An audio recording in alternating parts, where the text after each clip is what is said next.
Hello, hello, hello. I am your hostess with the mostest on the ball, Terrence Crystal, and welcome to another episode of the Triple Threat Podcast, where we talk and divulge into everything arts and media related.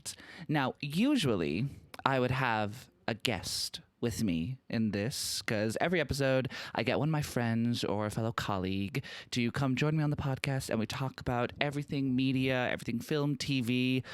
But you know what, guys? The hardest part about this podcast, honestly, one of the hardest parts, like genuinely, I'm not even joking, is just organizing people to come over and record. Like, and it's nobody's fault. Like, literally, we just are adults with our own lives and we have different schedules and something comes up where we did organize and then something just comes up for either party. And, you know, it's nobody's fault, but I just decided that this is going to be a special little episode and you're just going to hear my widow voice.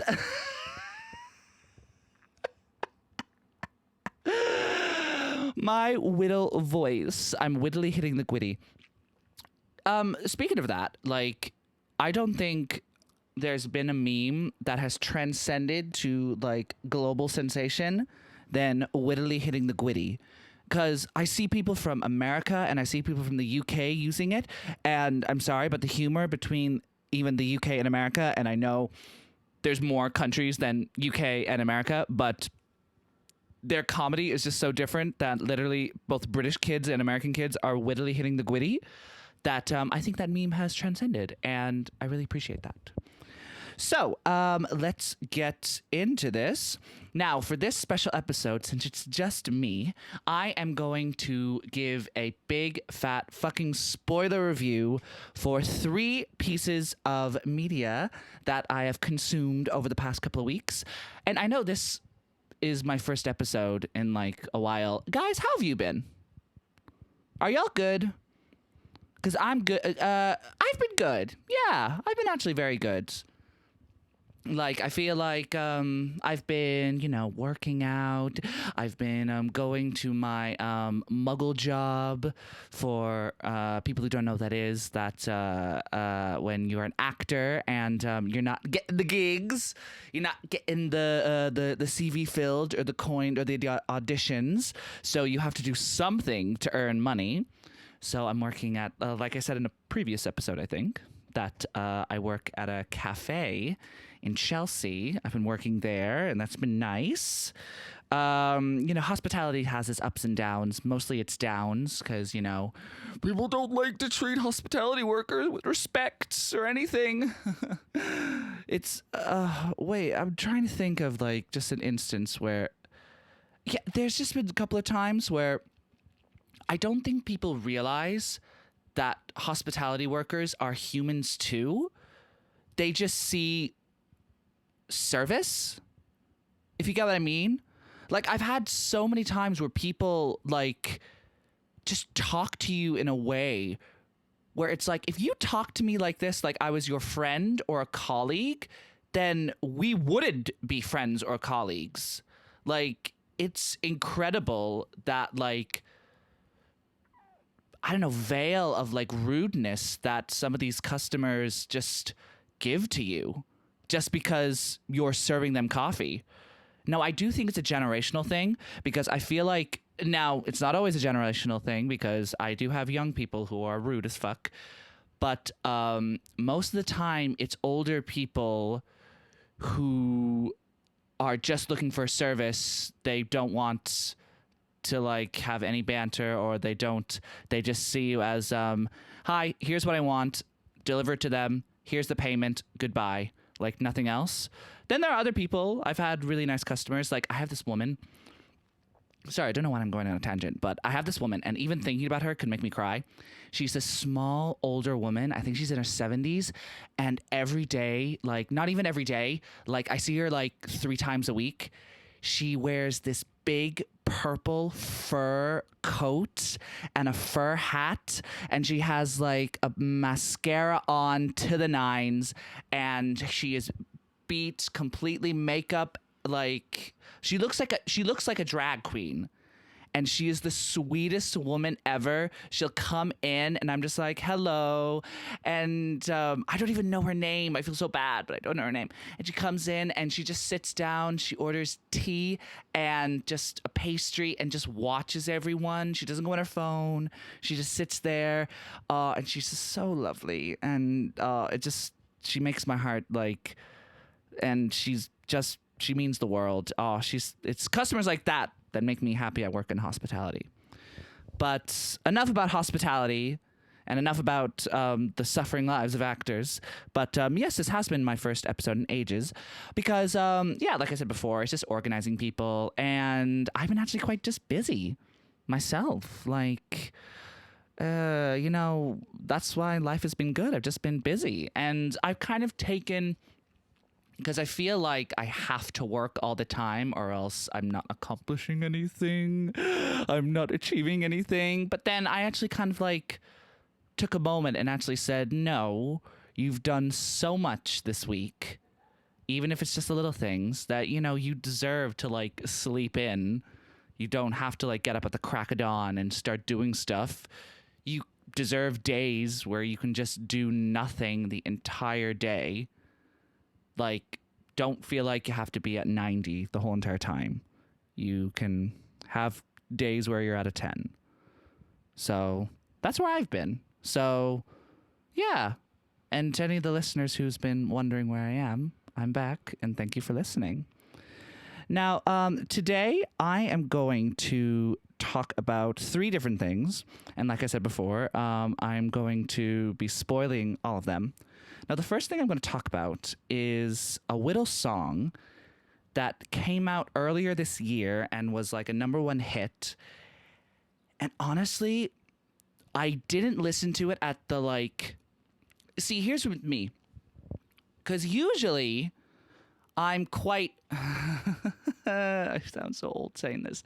I'm quite in with the times. Like, I listen to the #1 hit. I watch the #1 film. I've got the most popular album here. But sometimes I let it get away from me because I'll be in such a specific mindset to a song, like and a specific song. Like currently at the moment, I'm just over and over again listening to Part of Your World from the new Little Mermaid movie. I'm just listening to that over and over and over again and kind of ignoring everything else because that's what my brain likes. Now, there'll just come a day where, like, I'll just be like, ew, no more. Oh, and if you do hear a fan going in the background or if you hear me drinking water, it's because it's hot as balls. It is absolutely so hot. It's going to be around 27 or 28 degrees today, and English homes are not built for this weather. They're built to retain heat. So my apartment is currently hot as shit. I'm just taking a drink.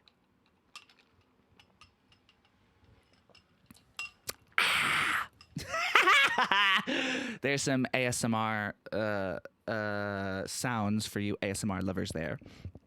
But yeah, it's hot as shit here. But anyway, this song, yep, it was #1, and I have just been listening to it nonstop, even like when I don't like want to. No, not even when I don't want to. Even when I'm not in the mood to listen to that song, that's whenever that song just randomly plays, I'll listen to it fully. It's like, so with Apple Music, you can see what your top songs are without like having to wait, unlike Spotify, where you have to wait until like the middle of December to get your breakdown of the year. And yeah, it's this is Escapism by Ray and 070 Shake. Escapism. Yeah. It's such a good song. It kind of reminds me almost of Bohemian Rhapsody in a sense, because it has like 3 to 4 specific sections of it that aren't the same. And it's just the production value on it is so good. Oh, yeah. Because you know how Bohemian Rhapsody has like certain sections. It has like the operatic section, it has the like the rock ballad section, then it has the complete rock out section at the end, and then it just has the final section where everything is slow and it goes, anyway the wind blows. This is Escapism is the same in a sense. It has certain sections, and it's such a beautiful song. It went to #1 in the UK, which like I love, and it didn't quite crack the top 20. It cracked the top 40 in the USA, which is not a bad, that's a fucking amazing accomplishment. But it's honestly like that song will define 2023, I believe. And like it's just one of those songs that I have just listened to over and over again, even though the top 10 has completely changed, because the top 10 changes like every fucking 2 or 3 weeks. Like it's just new artists and all that stuff. But for me personally, this song has remained in my top 10 ever since it got released. When did it get released, actually? I'm going to look that up now. Oh! It got released in 2022. It got released in October. What? I was about to say... charting. Yeah, I was about to say. Composition, lyrics, criticism. Yeah. Wait, well, I swear to God, this song...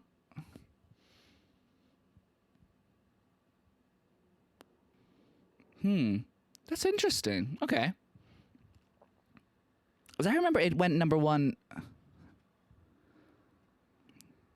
I can't believe that. That's crazy. But where I first heard this song was on a little unknown app called TikTok.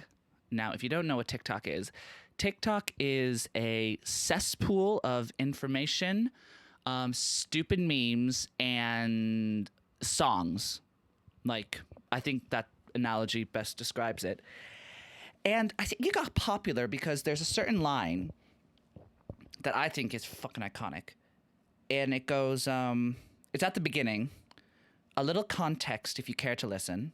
I find myself in a shit position. The man that I love sat me down last night and he told me that it's over. Done decision. Now, that's all the TikTokers and all the Americans loved that because they were just lip syncing the hell out of that. And it's actually such a great line in terms of like storytelling and just like, you just don't hear that in a song. Like, it's just, I don't know. There's something modern and like,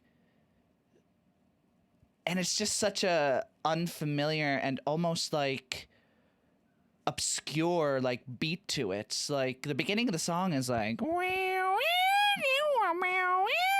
that was perfect, thank you. A perfect illustration of what that song is. I don't know if I can play it. No, I probably can't play it because of copyright. But yeah, and it's so funny because when I first listened to that song, I thought she said, Ray, the man that I love sat me down last night and he told me that it's over. Dumb decision. And I was just like, oh my God, that's fucking iconic. Yeah, that is a dumb decision. So fuck that man. We're going out tonight. But it's actually done decision is the original lyric. But when she sent it out to producers or whatever, they were like, oh my God, yeah, that was so cool. And when you said dumb decision, that was so iconic. And she was just like, yes, that is exactly what I meant to say. Thank you. That lyric was intentional. So I love that. And then it's one of those songs, like, I kind of compare it to Chromatica, where it's like heavy club electronic beat, like really like you like imagine yourself like fucking off your face at like 2:30 in the morning, just like screaming. But the lyrics are actually quite sad. It's because I don't want to feel how I felt last night. I don't want to feel how I felt last night. Doctor, doctor, anything please. Doctor, doctor, have mercy on me. Take this pain away. You're asking me for my symptoms, doctor. I don't want to feel. Like, oh my God. I don't think I've ever heard a song just be like, I just want to be numb. That lyric just gets me so because it's just a cry for help. Not even a cry for help. It's just, I don't want to feel. It's when everything like just gets to a point where you're like, I don't, because, and you know what? Sometimes going out, that is the intention. You know, like the world is crumbling around you. Your boyfriend has dumped you. You lost your job. You're like, your life is shit. Your rent's past due. You just want to go out and not feel anything and forget everything for one night. And, you know, some people can say, oh, I just want to go out and have fun, or I want to go and meet someone. But, like, I think what she's saying ultimately affects all of us because, you know, all of us, when we go out, we just want to get absolutely shit-faced. And when you get absolutely shit-faced, you don't remember anything, and you're almost like this shell of a person, and you're just numb. So, I don't know. I really like how she portrays that image of going out. An image that's not really been explained in pop culture. Because in pop culture, going out is like, yeah, tonight's the night. We're going to live it up. This is going to be the party of the century. Woo, party. We're going to hook up. And even like, oh, wait, let me get the lyrics. Because there's a section where she talks about lyrics.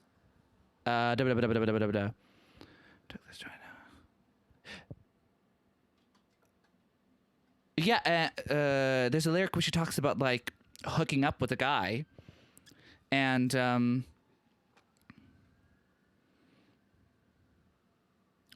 she's talking about hooking up with a guy. Sorry, there's a lot of lyrics in front of me, so I'm trying to doctor. That you'll make it to my bed, get me hot and sizzling. If I take a step back to see the glass half full, at least it's the Prada two-piece that I'm tripping in, and I'm already acting like a dick, so you might as well stick it in. And I've got a new man on me. It's about to get sweaty. And even the way she talks about, like, sleeping with men and all that stuff, it's just like, oh, I'm just here to fuck you, you know? Might as well stick it in. Because, you know, I'm dressed up to the nines, and I don't want to feel anything, so do it.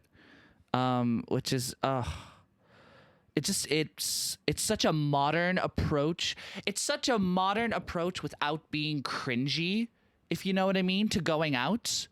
Because I feel like there's such a fine line to like explaining going out in like recent pop songs that like sounds like you're completely out of fucking touch with this generation.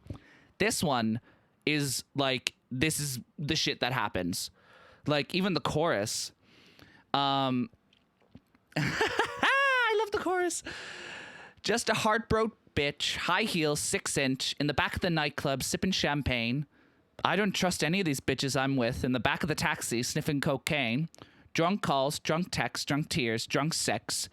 I was looking for a man who was on the same page. Now it's back to the intro, back to the bar, to the Bentley, to the hotel, to my old ways. Yeah. I don't trust any of these bitches in the back of the taxi fucking sniffing cocaine. Who are these bitches?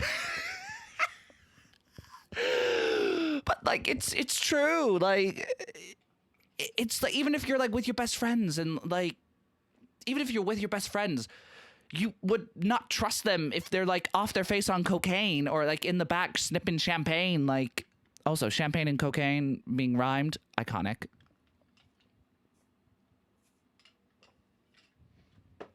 Sorry, I was just taking a sip of my cold drink. Yeah, like this song I've just been listening over and over and over again.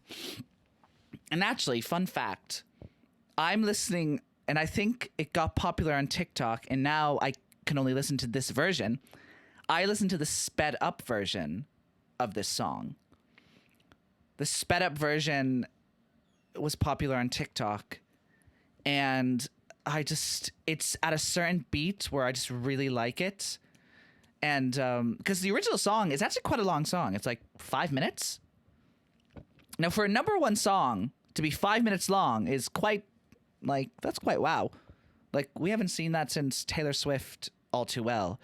Also, not to go on a tangent, but I've been listening to All Too Well, just one section. And it's because baby, we got lost in translation. Maybe I asked for too much. I've just been listening to that on a loop, like, over and over again. But that was the last song. And I think that's the longest song ever to get to number one in the UK or America. I'm pretty sure. It's like, 10 minutes. But the original version of Escapism is like, 5 minutes. And then the sped up version, I think, is like 3 minutes 30 or 3 minutes 40. And it's completely sped up and like the voice is altered and all that stuff. But it's still just a bop. Like, I don't know. I love this song. This song, even though it like went to number one, I think back in like feckin' February, it doesn't tell me exactly when it went to number one. Wait, maybe it'll give me a bit of a...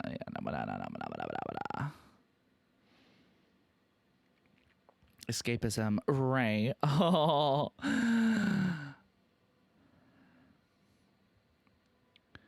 Oh, sorry, it just says here it's about escaping from reality and dealing with heartbreak. Yeah, I love that. I really love that. When did it get to number... It doesn't...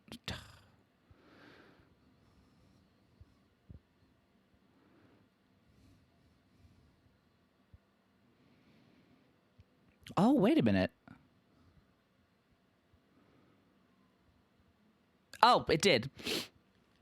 So it was back in January. Fucking Christ. Also, Ray is the same person who sang "Ooh, na na hey, don't act like you know me, like you know me, na na hey." It debuted. No, it didn't debut.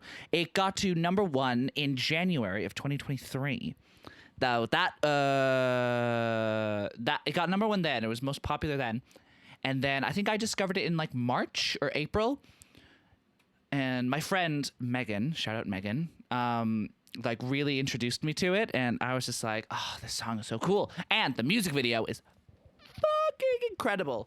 It just reminds me of like back at a time like the 2010s where like a story would be made out of a music video, and it wasn't just a music video for sake of a music video. It had like amazing visuals and everything, and I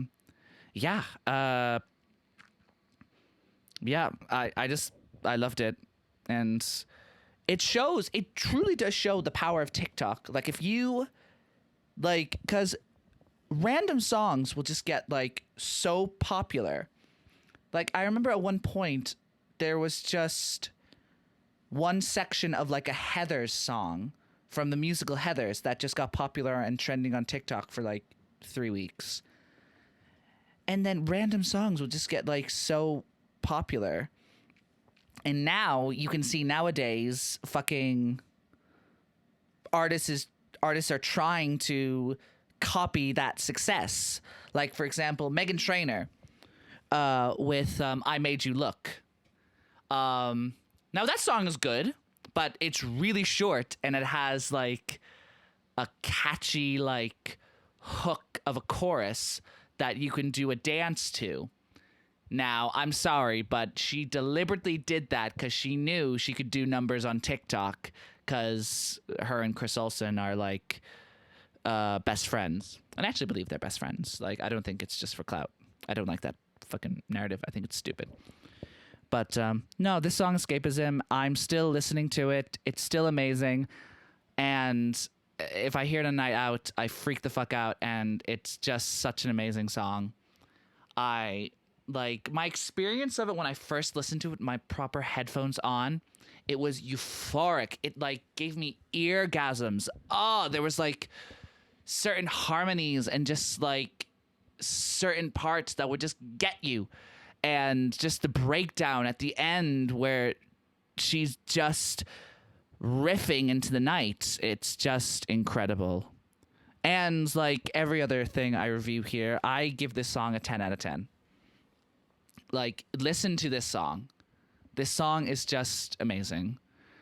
And yeah, Escapism by Ray and 070 Shake. I love it. I love that song so much. Now, before I get into the second thing, I want to talk about projects that are coming up that I'm very excited for. First up, we've got Red, White, and Royal Blue, the film from Amazon, coming in August. As you know, I reviewed that book back in an old episode. And now Amazon are doing a film adaptation of the book. And it looks good.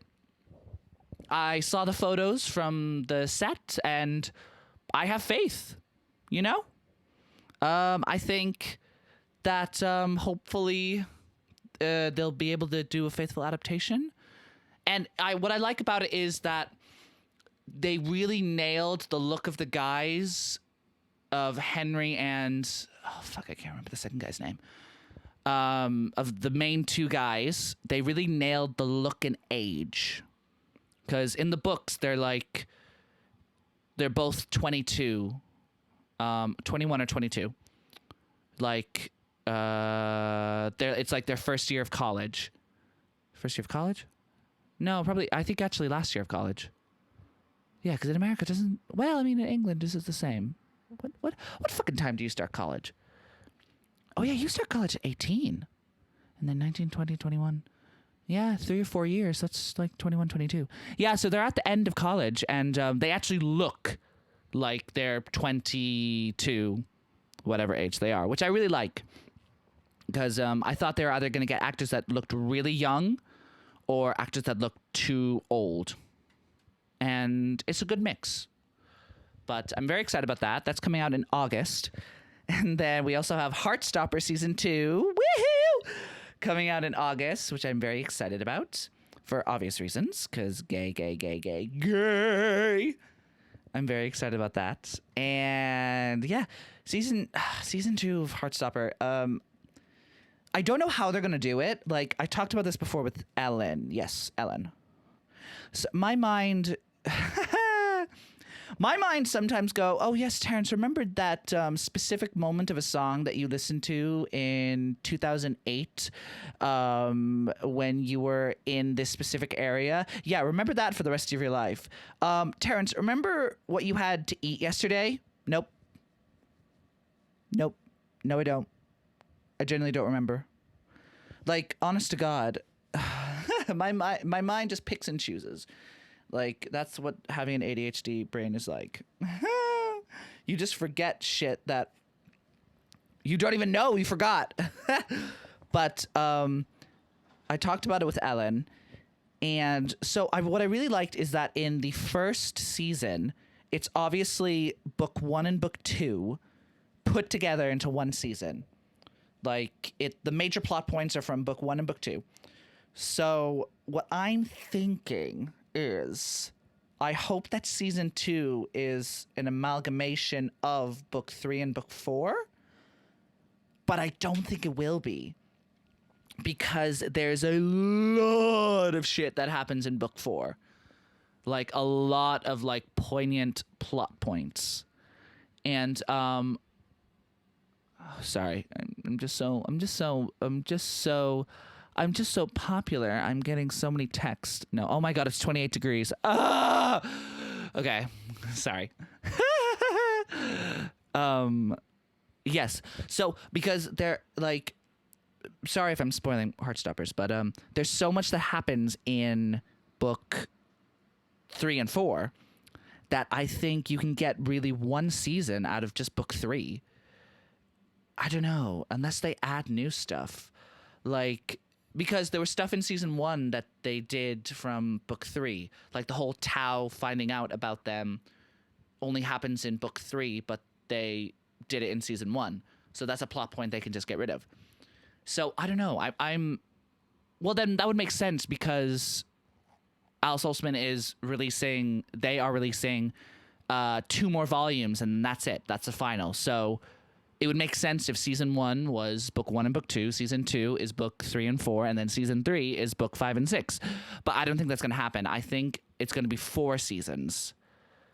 And I think I think season 2 is going to be mainly book 3, and then season 3 is mainly going to be book 4, maybe 5, and then season 4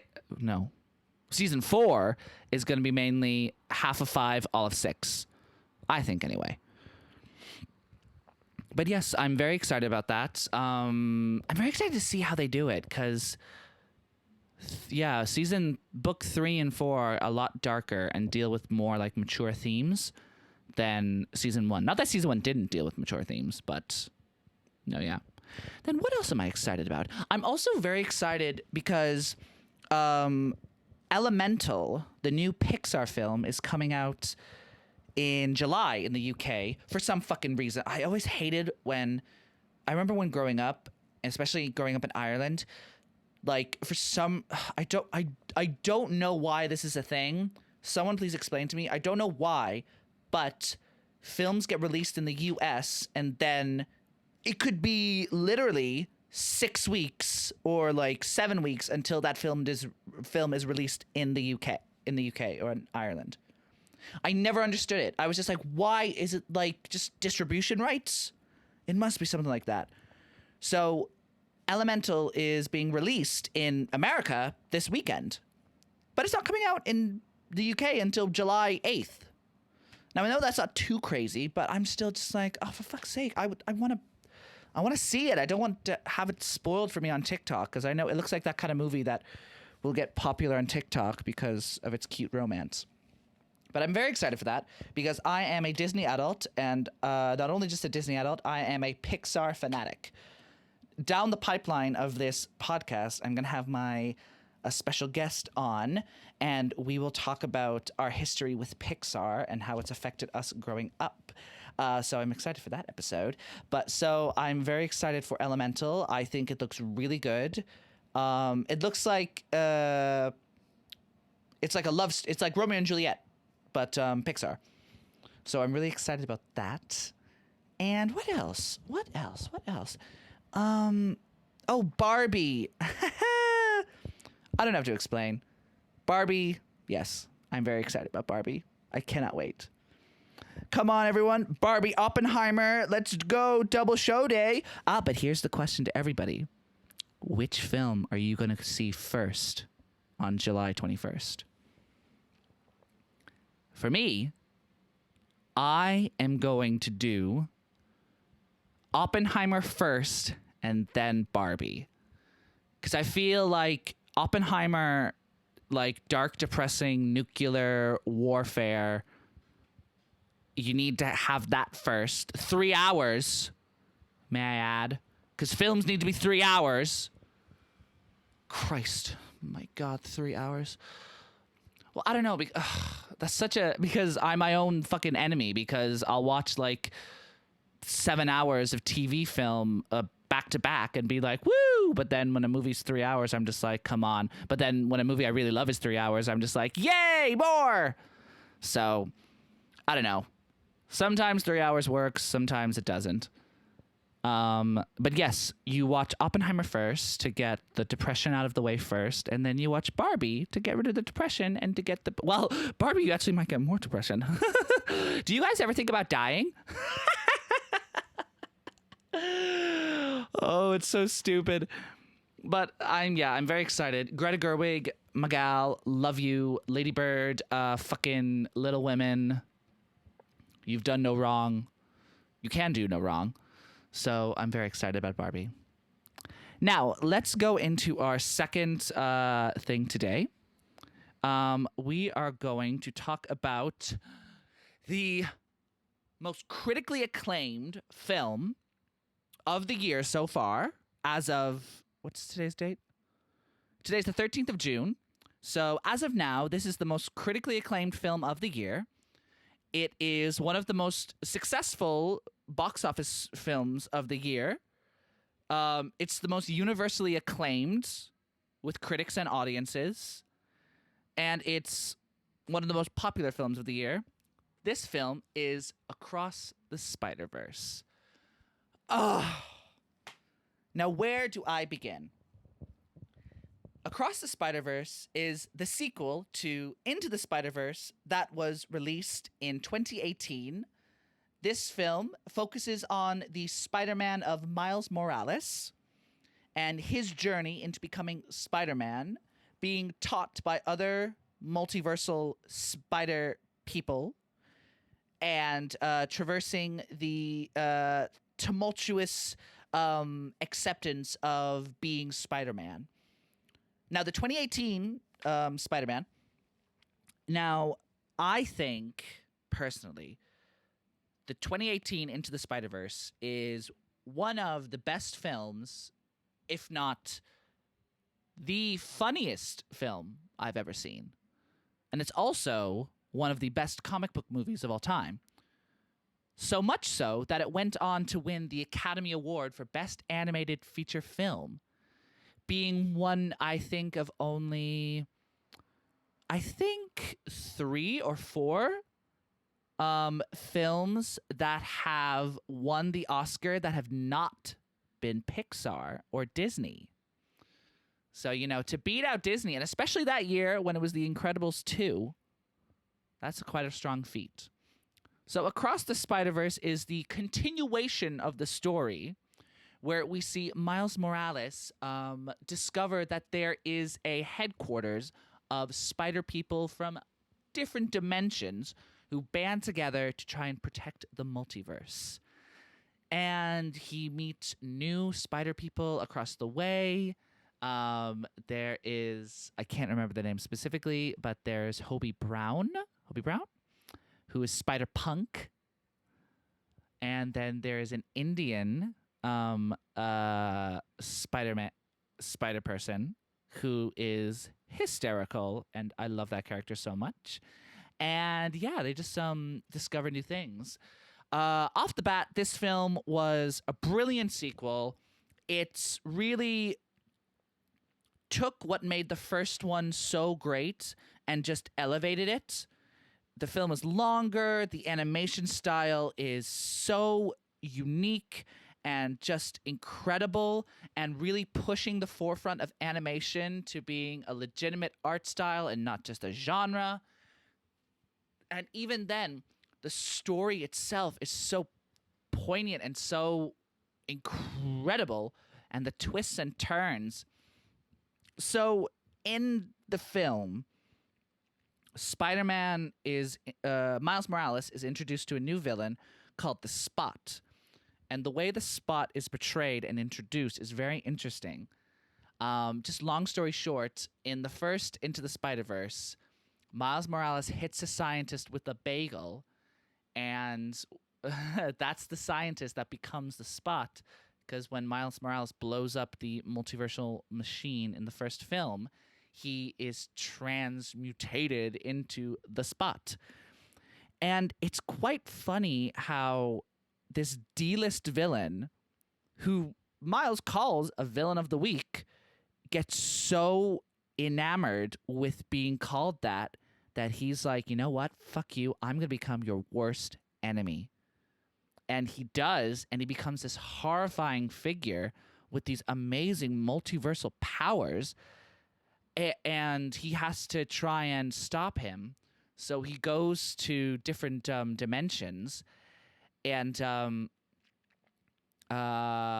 he then discovers that he actually can't stop the Spot because the Spot is going to kill Miles's father. Now, Miles obviously doesn't want his father to die, but each Spider-Man from every single Spider-Verse has a moment that makes them Spider-Man or makes them spider people. And it's called canon events, and these canon events cannot be stopped unless they want the fabric of their universe to be destroyed. So Miles' dad dying is a canon event. So all the spider people in the spider headquarters are like, we're sorry, but your dad has to die in order to keep your universe intact. Which is like, what? It's madness. Like, because, you know, every Spider-Man has like Uncle Ben dying, or a Captain Stacy dying, or something like that, or like getting bitten by a radioactive spider. like every Spider-Man has to go through that to become Spider-Man. And you have Miguel O'Hara, who's like the leader of the Spider-Man headquarters, trying to keep everything intact, which he's a bit weird though. I don't think he's who he fully is. I think there's a little bit more than meets the eye. But Miles is just like, wait, what the fuck? I don't want this can't be what happens. Like, even if it, like, what makes it really interesting in this story is that even though he somewhat understands it, he's like, no, I'm not gonna let my dad die, you fuckwits. Like, what? You can't just like stand around and then like let him, like, let this happen. This is my dad. It's my life. And Miguel O'Hara's just like, yeah, but your thing affects so many people. It's like, what's that quote? It's a Star Trek, the needs of the many outweigh the needs of the few. It's much like that coming to the effect. And it's really interesting because in the film, Gwen Stacy, her dad in her universe is Captain Stacy. But later on in the film, because she leaves the universe and he can't find her, he quits the police. So he's no longer Captain Stacy. So does the canon event not happen because her dad is no longer Captain Stacy? Does he have to die? There's a lot of like questions into, do these canon events have to be canon events? And it's revealed at the end that Miles is actually the first multiversal anomaly, because when they were testing out the multiversal machine in the first one, they brought a spider from another dimension, and Miles got bit from a different spider from another dimension, therefore causing the effect of the Spider-Man in Miles' universe to die and for Miles to become the new Spider-Man, which is really interesting. So Miles technically wasn't supposed to be Spider-Man. But that proves that you can have non-canon events happen and your universe still remain intact. So it kind of like questions, like there are certain like holes in Miguel O'Hara's like theory. So that's why I think Miguel O'Hara isn't who he fully is. But at the end, it's so crazy because Miles tries to go back to his universe, and there's a machine that tracks your DNA and matches the spider DNA to your universe. So Miles goes in, gets scanned, but he's sent to the wrong universe because it wasn't his spider. He gets sent to the universe that never got the spider because it was taken away, and meets his other self who became the Prowler, because in that universe, Miles' dad died and he was reared by his uncle Aaron, which is madness. So you see Spider-Man Miles Morales and the Prowler Miles Morales face off with each other, and then all of a sudden it cuts to black and it goes, to be continued. And when I say my crowd erupted with, what the fuck? Oh my God, what? No, no. I hadn't seen that much of a reaction since literally Infinity War. It was just, oh. And the Easter eggs in it were, mwah. Like, I have to go see it again just so that I could see more Easter eggs. And I love this film so much. It's honestly, this film needs to be nominated and maybe even win Best Picture at the Oscars. I'm not even joking when I say that. I believe that it is fully capable of being nominated and winning Best Picture. It is just one of those films where you go in and when you leave, you're just like, that was a perfect movie. It was a perfect movie. Yeah. My experience of it was like utter comic book joy and genuine surprises that I didn't see coming. Like when a movie can shock me without like, well, I mean, I don't know. Sometimes I can see something coming from a mile off, and then other times I'm like, oh, well. So other times I'm like, oh, well, fuck me. I didn't see that coming. And another times I'm just like, oh, that's a weird twist. I don't like that. This movie genuinely made me go, what? What? That's incredible. So yeah. And it's a 15 out of 10. It's a 10 out of it's like it's just so good. I think now the big question is it better than the original? Number one, I think yes. Because, the original did do well with like an origin story. But for me, I've seen an origin story done to death. And Into the Spider-Verse was a great origin story and like really funny and like really complex and really delves into Miles as a character. And I really like that. And to Peter B. Parker as well. But this film kind of elevates that even more, and we get more of the parents. We get more of Gwen Stacy's story. We get more of like even Miguel O'Hara's like the anti-hero of the whole thing. And we get these new characters, like, and you get to see the world of the Spider-Verse. And I don't know, it just, like I said before, it took everything from Into the Spider-Verse and just expanded and made it better. So in that perspective, I think, yes, this film is better than the first one.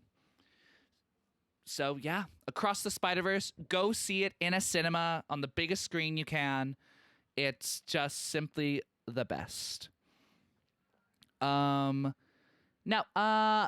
for my final film that I'm going to talk about, I'm going to talk about Whittle TV. I'm just going to say Whittle for all this podcast. I'm going to be like, Whittle, Whittle. And before I get into my final one, I will say that I do have a bunch of episodes coming down the line of multiple guests. Some I'm really excited to introduce you to, and I can't wait for a summer of the Triple Threat podcast, and I can't wait for you guys to enjoy and listen to everything I have to say. Or if you don't want to, I mean, it's your choice. So, the last thing I'm going to review is a little TV show. It's a kids' TV show, and the sorry, I spaced out there for a second. Ha! Spacing out, we love it. It's a TV show called Bluey. Now, what is Bluey, you ask? Bluey is an Australian preschool animated TV series that debuted in 2018. And one of the episodes of the series is the 8th or 7th highest rated film on IMDb. It's a multi-million-dollar company. Children everywhere are watching it. And it's one of the best reviewed TV shows of all time. Now, you're probably thinking, Terrence, you're 26, soon to be 27. Why the fuck are you watching a preschool animated TV series? First of all, how dare you ask that question and mention my age? I don't appreciate that. And secondly, who the fuck are you to ask me what I watch? And thirdly, suck my cock. Bam. No. So, I found Bluey. How did I find Bluey? How did I find Bluey? I'm trying to remember. I think it was TikTok? Was it TikTok? Honestly, anything I find nowadays can be linked back to TikTok. But I think I just found it on TikTok, and I was like, oh, what's this? And then I watched the first season, and I was just like, okay, I'm hooked. Wow, this is amazing. It's an animated preschool series about this Australian family. Now, in this Bluey universe, everyone is dogs, and these dogs are Australian shepherds. And it's a dad called Bandit, a mom, Chili, and then Bluey, the daughter, and her sibling. What the fuck is the sibling's name? Bluey, not Coco. Bingo. Ah, yes, Bingo. How could I forget? So basically, It's the family, and it's just them growing up and living in Australia. And what makes this good, because it has obviously the themes of like preschool and like teaching lessons and all that stuff. It doesn't just teach lessons to the kids, it teaches lessons to the parents as well, which I truly love. It's teaching parents to actually listen to your child, to acknowledge if you've made mistakes, to apologize to your child for said mistakes, and for just appreciating your child, if that makes sense. Like Bandit is father of the year, like in this TV show. He is just incredible. And Chili is also just a terrific mom. And it's just such a wholesome TV series, and it's really funny as well. You've probably seen some clips of Bluey on TikTok. Like there's a famous one where it's just like, "Oh, can we get the bill?" Bluey inside voice. "Oh, can we get the bill?" Like I think that went viral like ages ago. But it teaches such valuable, not just like practical or like counting or coloring like lessons that usual TV shows does. It teaches emotional and empathetic lessons. Like there's an episode called Sleepy Time where it teaches a kid to that sometimes you have to sleep by yourself in your own room, to kids, like, and that can be hard. That could be hard and lonely, just sleeping by yourself. But you know what? If you do it, you're a big girl now. But don't worry, because your parents will always be there. Your guardian will always be there no matter what. And it's such a beautiful episode. It makes me cry every time I watch it. And then sometimes it teaches you like death even. Like there's an episode called Copycat where Bluey is messing with the dad and they're like copying each other. And they find a budgie, a bird, that's been injured, and then they bring it to the vet, and they discovered that the bird died because it got attacked by a cat. And, they go up to Bluey, they're just like, "Oh, we're sorry about this, Bluey. Things don't always, like, turn out the best, things, they go in past." And then Bluey is just like, "Okay," and like plays a game where she recreates the day and how they like saved the budgie. And then the mom at the end is like, "Oh, wait," playing pretend. "Oh, wait, the budgie actually survived." And Bluey's just like, "No, Mom, we have to play it exactly what happened." And the mom is just like, "Are you sure?" And Bluey's just like, "Yeah, I'm sure." And the mom is just like, "Okay, well, the budgie died then." And Bluey's just like, "Okay," gives the mom a hug, and then just goes about the rest of the day. And it really deals with these themes quite well. And I love the fact that, fun fact about this TV show is that kids are getting Australian accents, which I find fucking hysterical because of this show.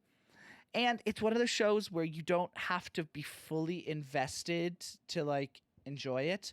Like for me, sometimes if I just want to be on TikTok and I just need background noise just so that, I don't know, my mind doesn't wander too much, I just put on Bluey and I just watch it, and it's great, just like background TV even. Which is very good of a TV show. If a TV show could be good background thing and you can just rewatch it without having to like really focus on it, I think that's a great trademark of a good TV show. But Bluey, it's really good. And some of the like episodes, like some of it deals with like such complex themes. Like there's an episode where Chili's sister comes back and you find out that for some reason Chili's sister can't have babies. So she was actually extremely jealous of Chili for having children. So she kind of didn't have any contact with Chili for like 4 years because of it. And then when she finally comes in, she's like, "I'm sorry, but it's hard for me to come back." And Chili's just like, "It's okay. You're here now. Like, that's all that matters. Let's just keep going and build something from this." and it's really complex and interesting how you explain these themes to a child. Because that's what it's doing. Because the mother is just like, because Bluey's just like, why is Auntie like, why haven't we seen Auntie in a while? And the mom is just like, well, Bluey, you know how, for context of the episode, the Bluey has a onesie that she wants, but it doesn't fit her. So the mom's just like, well, Bluey, you know how you had that onesie and you really wanted it? And Bluey's just like, yeah, but it just didn't fit you, so you can't have it. And Bluey's just like, yeah. And the Bluey's mom is just like, well, there's something your auntie wants, but it just doesn't fit her. And Bluey's just like, oh, okay. And it just makes sense for these real life themes. And I'm just like, for fuck's sake. And it's also just very comforting watching it. It's like, just watching this, like, it's just such a genuine and just a heartfelt show when you watch it, that it just makes your heart feel warm and all that jazz. And I could literally watch it again and again and again. And I know there are new episodes coming out. And actually, I just watched the newest episode come out yesterday, and it's still top notch, like, quality. And it's so pretty. The art style is so pretty. Like, just so pretty. It's so gorgeous to watch, and the voice acting is amazing. And what I like, actually, what they did is that, so usually with voice actors, they obviously, like actors do, you put your name in the credits, but they haven't revealed the names of the children who play Bluey and Bingo, or any of the children characters. And I really like that, because obviously, I don't know if it's a personal choice of the parents of the children to not have their name displayed. But if you don't want, if it was, then yeah, power to you. You don't want your child's name in the public eye. And then sometimes you do, and then that's okay too. But I really like how they're just like, okay, cool. We don't have to show your name of the kids in the thing. Perfect. They'll still get paid, and you'll still get, credit, which I really like. And yeah, Bluey, I don't know what else to say. I feel like my experience watching it is that it gives me a sense of like what my childhood was like, and gives you that like childhood wonder and like warm feeling that you had like when you were younger. So it's a comfort TV show. And it's so weird because most of the audience for Bluey are people over the age of 20. Not even joking. So it invokes a youthful response from people of any age. And I love that. My experience of it, like I said, youth. Oh, youth and beauty. No, jokes. But, and rating, 10 out of 10. Yeah, everything I've talked about today is a 10 out of 10. For me, a 10 out of 10. If someone's listening and they've seen any of the things I've talked about, and, you actually don't like any of the things I've talked about, and you wanted to give it a 0 out of 10, that's completely fine. You're wrong, but it's fine. You're just wrong. But yeah, that has been me, and this has been a very special episode of the Triple Threat podcast. Thank you for joining me and listening to just solo whittle me harp on about what I love in TV, film, and music. I hope you guys make sure you listen to, I have 10 other episodes before this if you want to give it a listen. I've talked to many amazing guests. Just please keep listening. I'll put the links to everything. And thank you so much for listening. It'll also be on my YouTube channel. It'll be on Apple Podcasts. It'll be on Amazon Podcasts. It'll be on Spotify. Wherever you can listen to, I really appreciate it. And share it with your friends. Share it with everyone.